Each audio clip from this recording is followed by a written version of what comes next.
in the sense of us trying to be as efficient as possible in trying to get the task done. Like you're there for work, right? Yeah. You're there for work, not to have fun. Oh, thanks, you can't have fun. That doesn't mean that you cannot have friends at work, Yeah. but like Yeah. be mindful that if you have to get this task accomplished, if you don't do it, no one else is gonna do it, because remember, you're responsible for this task. Everyone else is depending on you to get your work done.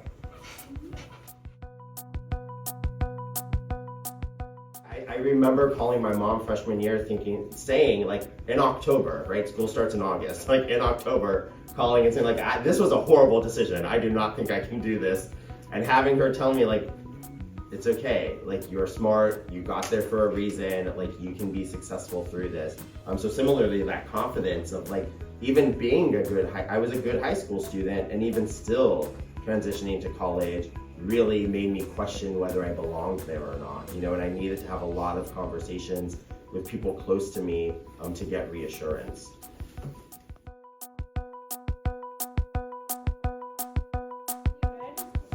So it tells you, like, you know, when you're going through a bad time, what are you saying to yourself? Your belief system. Are you saying to yourself that you're not good, you suck? I think you gotta change that then, because that is important. You need to change what you're telling to yourself.